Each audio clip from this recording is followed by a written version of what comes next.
Universo PC, el universo de la tecnología PC. Hola a todos y bienvenidos a Universo PC. No olviden suscribirse al canal y activar la campanita para no perderse el próximo video. Bienvenidos. Hoy tenemos sobre la mesa unos informes técnicos muy detallados sobre uno de los equipos más esperados de 2025, el Lenovo ThinkPad X1 Carbon Gen 13 y específicamente su Aura Edition. Y la pregunta que flota en el aire, la que todos estos documentos intentan responder, es si Lenovo e Intel, con su nueva arquitectura Lunar Lake, han logrado por fin lo que parecía imposible: crear un portátil Windows que no solo compita, sino que le gane al MacBook Air en su propio terreno, el de la eficiencia. Totalmente. Es que la narrativa que se desprende de estos análisis es que no es una actualización más, es una respuesta directa, calculada a la presión que han ejercido Apple con su silicio y, bueno, ahora Qualcomm con el Snapdragon X Elite.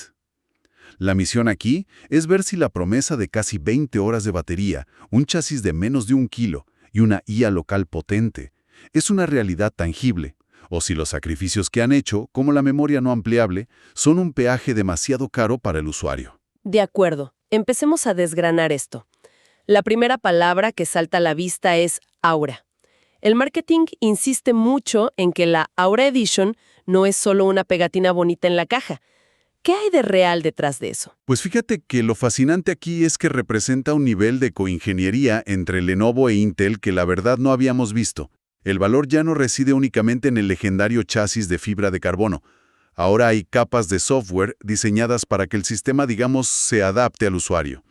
La documentación interna lo llama inteligencia adaptativa del sistema. O sea que el hardware y el software están hablando entre sí de una forma mucho más íntima.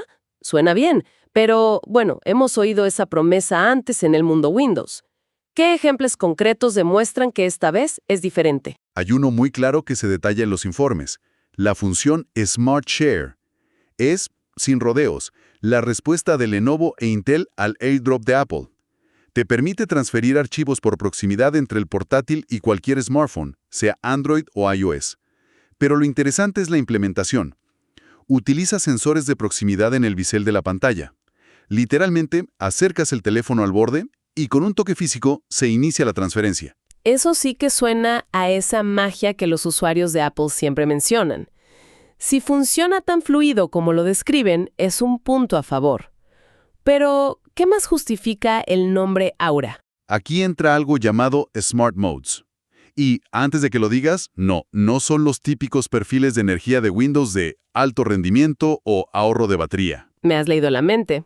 Iba a preguntar si no era lo mismo de siempre con otro nombre. Es que operan a nivel de firmware mucho más cerca del metal. Se activan con una tecla dedicada y modifican el comportamiento del hardware de forma profunda. Por ejemplo, los análisis mencionan un modo escudo. Si el sistema detecta que te conectas a una Wi-Fi pública no segura como la de una cafetería, activa automáticamente una VPN integrada. O el modo colaboración, que no solo prioriza el ancho de banda para tu llamada de Teams, sino que le dice a la NPU que optimice la cámara y los micrófonos con IA en tiempo real. Vale, ahora lo entiendo. No es un simple ajuste de software, es el hardware reconfigurándose sobre la marcha. Es un intento muy serio de emular esa integración vertical que siempre ha sido la gran fortaleza de Apple. Pero la pregunta del millón es, ¿por qué ahora? ¿Qué ha cambiado para que esto sea posible? La respuesta está en el silicio, en el motor que mueve todo esto. Es la única manera de competir hoy en día. La era de simplemente meter un buen procesador en un buen chasis ya se acabó. La batalla se libra en la sinergia, y eso nos lleva directamente al corazón de la bestia. Hablemos entonces del procesador. Aquí es donde la cosa se pone seria. El nuevo Intel Core Ultra Series 2, nombre en clave Lunar Lake, los documentos no hablan de una mejora incremental, hablan de una reinvención total. Es el cambio más radical de Intel en más de una década. Y todo gira en torno a una sola obsesión: la eficiencia. Y para conseguirla, tomaron decisiones de diseño que van a contracorriente de todo lo que venían haciendo. La primera, y más sorprendente, es la arquitectura de núcleos. Se deshacen de los núcleos de eficiencia intermedios y, aquí viene la bomba, eliminan el hyperthreading de los núcleos de rendimiento. Un momento, para. Eliminar del hyperthreading. Para que nos entienda todo el mundo, hablamos de esa tecnología de Intel que hacía que un núcleo físico apareciera como dos lógicos. Fue la base de su marketing durante 15 años. ¿Por qué abandonar algo tan fundamental? Porque se dieron cuenta de que para portátiles ultraligeros, el hyperthreading consumía más energía de la que aportaba en rendimiento real. La documentación técnica muestra un cambio de filosofía. Ahora la estructura es más simple y por tanto más eficiente. Tienes 4 P-cores de alto rendimiento, los Lion Cope, para cuando abres una aplicación o haces una tarea intensiva, y luego 4 LP-cores de muy bajo consumo, los Skymont, que se encargan de todo lo que pasa en segundo plano. El resultado es un sistema que se siente mucho más ágil y reactivo, más instantáneo. Y claro, está el componente de moda, la inteligencia artificial. Todos los análisis destacan que cumple con la certificación Copilot Plus PC de Microsoft. La supera con creces. La NPU, la unidad de procesamiento neuronal, entrega 48 TOPS, es decir, 48 billones de operaciones por segundo, cuando el requisito de Microsoft es de 40. O sea, un 20% más. Exacto. ¿Y esto qué significa en la práctica? Significa que tareas como el desenfoque de fondo en una videollamada o la transcripción en tiempo real ya no las hace el procesador principal. Las hace esta NPU dedicada, consumiendo milivatios, una fracción de la energía. Libera la CPU para que el resto del sistema vuele. Entiendo. Y también se habla de un salto importante en los gráficos integrados, que históricamente han sido el talón de Aquiles de los ultrabooks. Sí, los gráficos ARC 140V, basados en la arquitectura C2, son un salto generacional.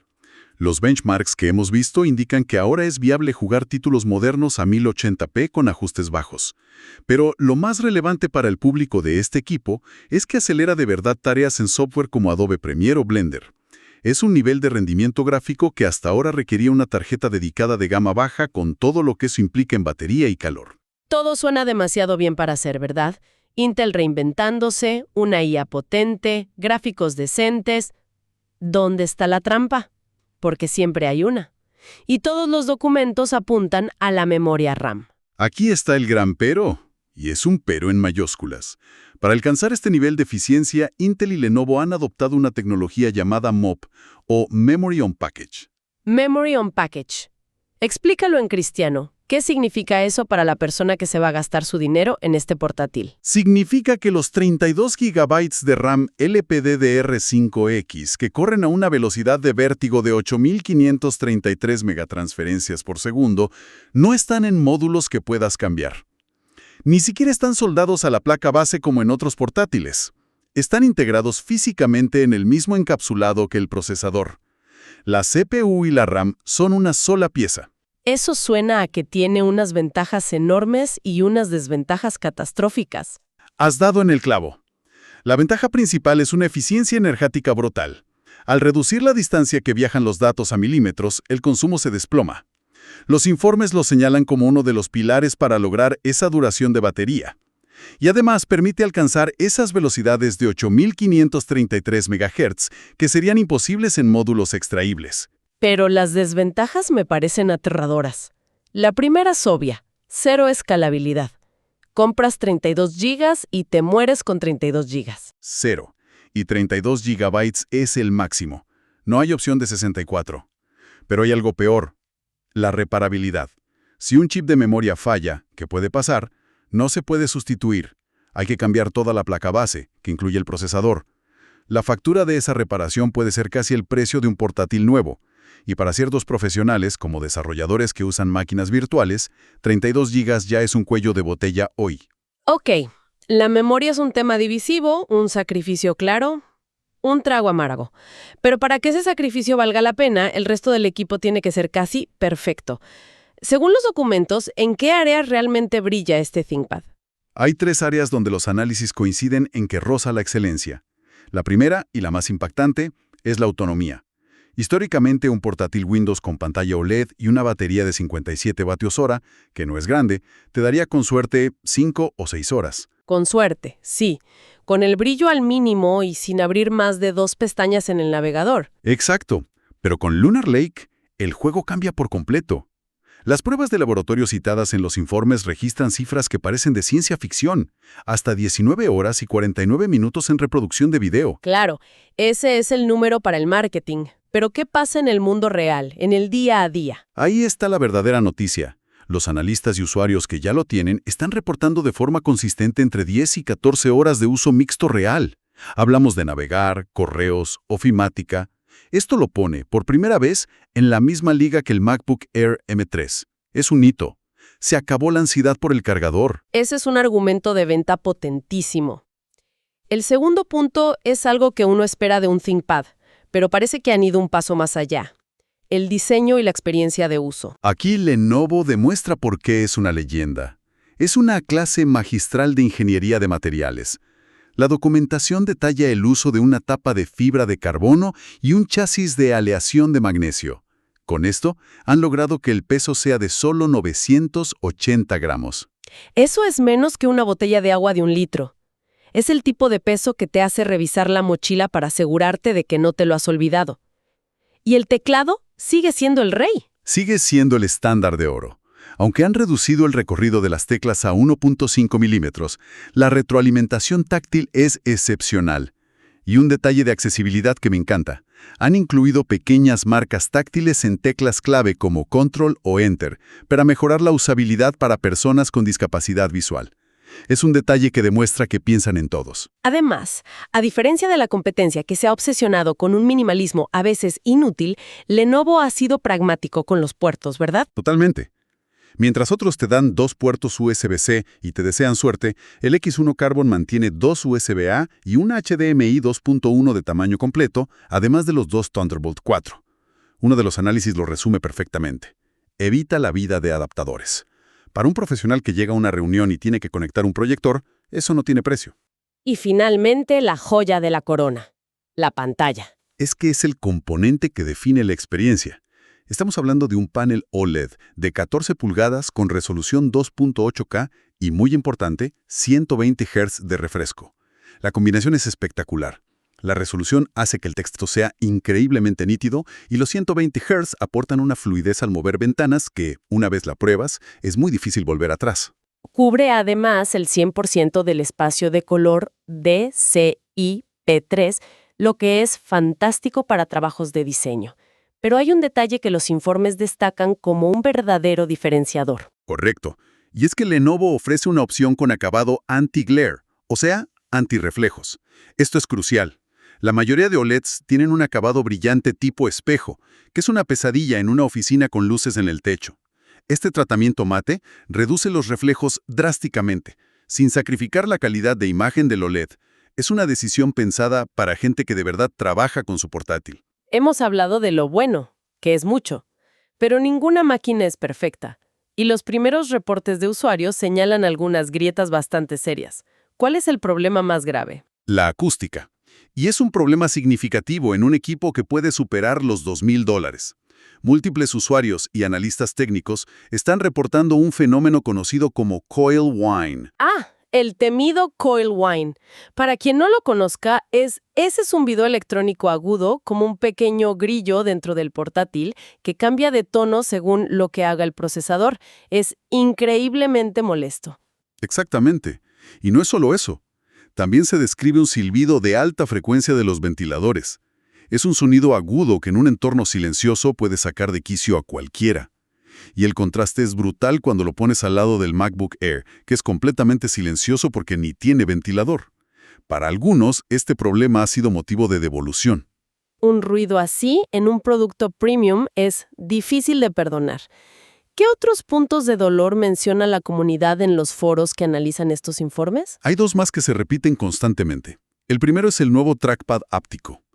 Lenovo ofrece 2 versiones. La clásica con los 3 botones físicos para el trackpoint y una nueva con una superficie de cristal continua. Y me imagino que tocar ese diseño icónico no le ha sentado bien a todo el mundo. Especialmente a los usuarios veteranos de ThinkPad. Las críticas se centran en la falta de delimitación física para los botones, lo que reduce la precisión, y una latencia perceptible en la respuesta áptica. Para alguien que lleva una década usando el trackpoint con una eficiencia brutal, este nuevo diseño se siente como un paso atrás. Entiendo el enfado. Y el último punto crítico, El precio. La percepción de valor está muy tensa. Las configuraciones más altas pueden rozar los $3,000. A ese nivel, la comparación es inevitable. Y por un precio similar puedes comprar un MacBook Pro de 14 pulgadas que, si bien es más pesado, ofrece mucha más potencia bruta. El precio de entrada del X1 Carbon es prohibitivo para muchos. Entonces, después de desglosar la ingeniería, las promesas, los aciertos y los problemas, ¿cuál es el balance final? ¿Cumple la promesa con la que empezamos? Los informes lo resumen de una forma muy clara. El X1 Carbon Gen 13 Hora Edition es una demostración de fuerza tecnológica. Es, sin duda, el portátil que por fin permite a la arquitectura Windows x86 competir cara a cara con Apple en eficiencia energética. Han logrado romper esa hegemonía, y eso es un mérito enorme. Pero, ¿no es para todo el mundo? Si tuviéramos que dibujar el retrato robot del usuario ideal, ¿cuál sería? Dada para un nicho muy específico: ejecutivos, consultores y cualquier profesional cuya oficina sea una mochila. Es para alguien que valora la portabilidad extrema por encima de todo, que exige el mejor teclado del mercado y que necesita una batería que dure una jornada laboral completa. Para ese trabajador del conocimiento, es la herramienta definitiva. Y en el otro extremo, ¿para quién sería una mala compra, un error de inversión? Claramente no es un equipo para desarrolladores que compilan grandes bases de código, o ingenieros de datos que necesitan levantar máquinas virtuales. Tampoco para editores de video que trabajen con 4K u 8K. Para todos ellos, el límite de 32 GB de RAM es una barrera insalvable. Para esos perfiles, alternativas como un ThinkPad de la serie P o sí, un MacBook Pro 14 son opciones mucho más lógicas y potentes. El veredicto es claro. Una herramienta casi perfecta, pero para un nicho muy, muy específico. Lo que nos deja con una reflexión importante para terminar. Una idea que subyace en todo este análisis. Así es. Este equipo es el síntoma de una tendencia que está redefiniendo toda la industria. La integración cada vez más profunda de componentes, como soldar la memoria directamente al procesador, nos está dando niveles de eficiencia y rendimiento por vatio que hace 5 años eran impensables. Pero esto nos obliga como consumidores y como industria a plantearnos una pregunta fundamental para el futuro. ¿Estamos voluntariamente sacrificando la longevidad, la capacidad de elección y el derecho fundamental a reparar nuestros propios dispositivos en el altar de la máxima eficiencia energética?